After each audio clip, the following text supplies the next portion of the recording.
The warning existed. The report existed. Someone approved the dam anyway. 18 years later, investigators found out why. The report was never supposed to be found. For nearly 18 years, it sat hidden inside a forgotten archive box beneath thousands of pages of government paperwork. When investigators finally discovered it, one sentence immediately stood out. This structure should not be approved in its current condition. The report had been written months before the dam opened. It wasn't anonymous. It wasn't a rumor. It came from a senior engineer responsible for reviewing the project. Yet despite the warning, the dam received final approval. Construction continued. The opening ceremony was scheduled. Newspapers celebrated the project as an engineering success. And then the report disappeared. For years, nobody questioned it because nobody knew it existed. But when investigators reopened the case decades later, they discovered something disturbing. The missing report was only the beginning. Someone hadn't simply ignored the warning. Someone had made sure nobody would ever see it. The author of the report wasn't a whistleblower. He wasn't trying to stop the project. In fact, he had helped build it. His name appeared throughout the engineering records connected to the dam. Colleagues described him as careful,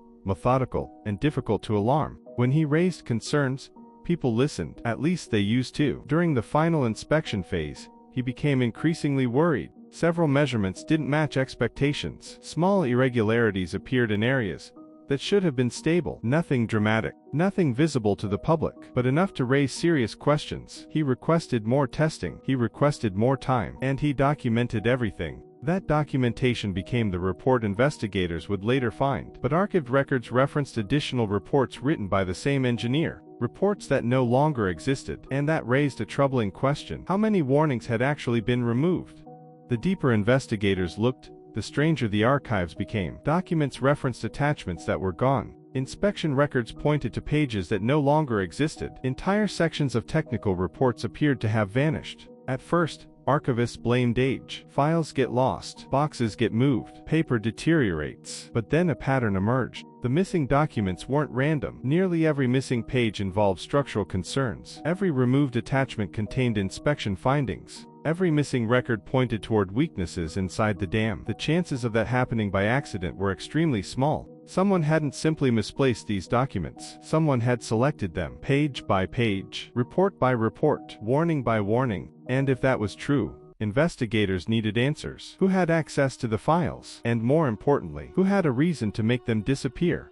Despite the warnings, the dam was approved. The signatures were there. The authorization stamps were there. Everything appeared legitimate. But investigators noticed something unusual. The final approval moved remarkably fast, faster than similar projects of the same size. Several review stages appeared shortened. Some inspections were completed in record time. On paper, no rules had been broken, yet the timeline felt wrong. The closer investigators looked, the more pressure they found. Deadlines, budget concerns, political expectations. Public announcements had already been prepared before final reviews were complete. The project had become too important to delay, and that created a dangerous situation. Because once a project becomes a symbol of success, bad news becomes inconvenient, and inconvenient warnings often have a habit of disappearing. The question was no longer whether concerns existed. The question was, who chose to ignore them?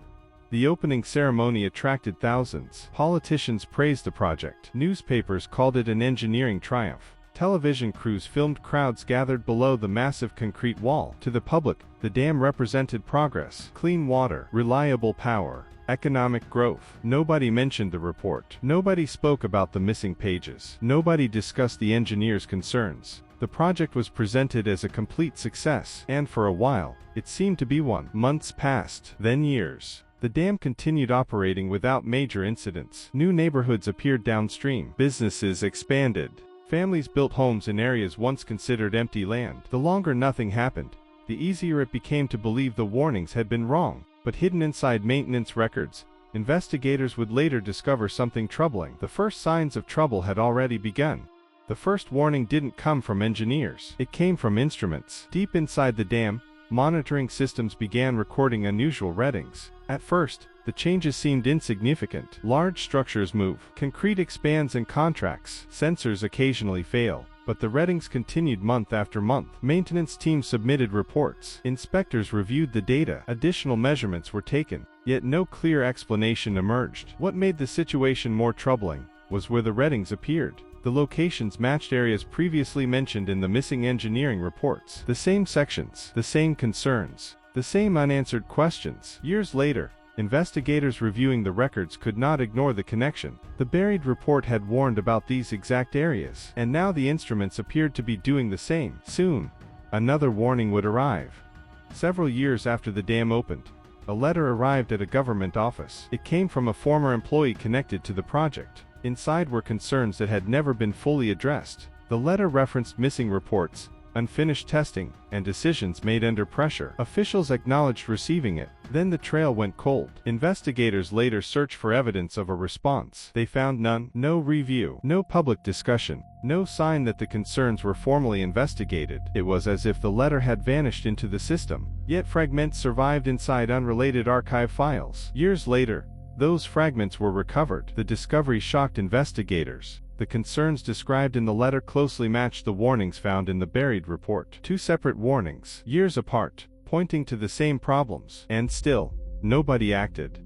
Then came the storm. Not the largest storm in history, not even the strongest storm the region had experienced, but it arrived at exactly the wrong time. Days of heavy rain pushed water levels higher and higher. Engineers monitored conditions around the clock. Emergency teams reviewed procedures. Officials reassured the public that everything remained under control. Behind the scenes, anxiety was growing. Pressure readings increased. Monitoring systems recorded unusual behavior. Several measurements exceeded expectations. Control rooms remained active through the night. Reports moved rapidly between departments. For the first time in years, old concerns suddenly felt important again. Questions that had been ignored returned to the center of discussion, and as the storm intensified, one emergency meeting ended with a decision that would later define the entire investigation.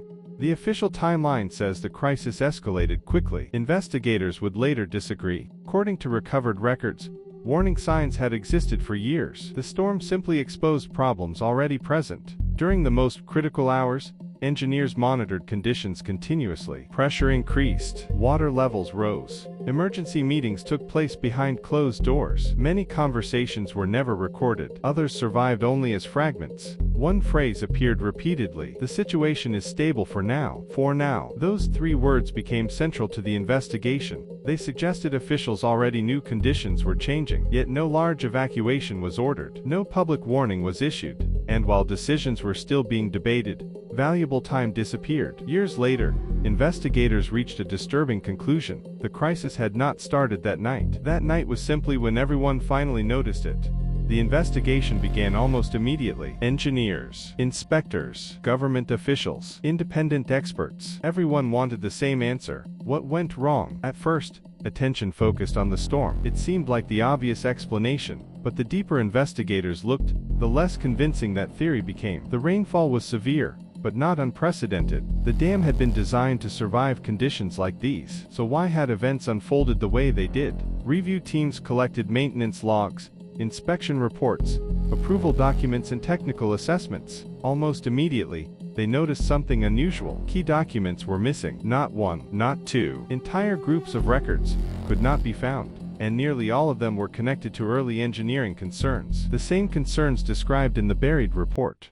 Months into the investigation, an archivist made an unexpected discovery. Inside an overlooked storage room sat dozens of unopened boxes. Most contained ordinary paperwork, but one box carried an old classification label linked directly to the dam project. Inside were inspection notes, internal correspondence, draft reports, and meeting summaries, and among them sat the document investigators had spent months searching for. The original engineering review. Not a copy, not a summary, the original report. Its pages were damaged but readable. What they revealed changed the direction of the entire case. The concerns were more serious than previously believed. Entire sections had never appeared in official records. Important recommendations had been removed. Warnings had been softened. Risks had been minimized. For the first time, investigators could compare the original report to the approved version. When investigators placed both reports side by side, the pattern became clear. The original version described significant concerns. The approved version described manageable issues. Entire paragraphs were missing. Technical conclusions had been rewritten. Critical recommendations had vanished. No one knew exactly when the changes occurred. but someone had edited the document before it reached final decision makers. The discovery transformed the investigation. This was no longer only a story about engineering. It was a story about information. Who changed the report? Who approved the edits? Who benefited from keeping the project on schedule? Investigators interviewed former officials, managers and engineers. Some claimed they had never seen the original version. Others refused to comment. The more questions investigators asked, the more resistance they encountered, and one final discovery still waited inside the archives. The investigation never identified a single person responsible, at least not officially. Instead, the evidence pointed toward a chain of decisions across multiple departments. One edit led to another. One approval triggered the next. One missing page made later questions harder to ask. Investigators concluded that no single action caused the disaster. It was the accumulation of small decisions. A paragraph removed here, a recommendation softened there, a delay avoided, a concern postponed. Each decision appeared minor when viewed alone. Together, they changed the outcome of the entire project. The final report described what happened as a systemic failure. Not one mistake, not one individual, a system that gradually stopped listening to warnings. And by the time someone realized the danger, reversing those decisions had become almost impossible. After years of analysis, interviews and document reviews, investigators reached their conclusion. The disaster was not caused by a single storm. The storm merely exposed weaknesses that had existed for years. Those weaknesses had been identified, documented, reported, and repeatedly underestimated. The buried report did not predict every detail of what happened, but it identified the exact areas investigators would later focus on. The structural concerns were real, the recommendations were reasonable, and the request for additional testing should have been taken seriously. The final commission concluded that earlier action could have significantly reduced the risks, perhaps not prevented every problem, but changed the outcome. For families affected by the disaster, that conclusion was difficult to accept because the warning had existed all along. Today, the original report remains one of the most discussed documents connected to the case, not because it predicted the future, not because it contained a shocking secret, but because it proved something investigators already feared. The warning existed, the evidence existed, the questions existed long before the disaster. The report survived, the archive survived, the signatures survived, and together they revealed a truth more disturbing than any conspiracy. Most disasters do not begin with a collapse. They begin with a warning. A warning that seems small. A warning that can wait until tomorrow. A warning that someone assumes another person will handle. And sometimes, years later, investigators open a forgotten file and discover the disaster did not start on the day everything went wrong. It started on the day someone decided not to listen. Case file closed.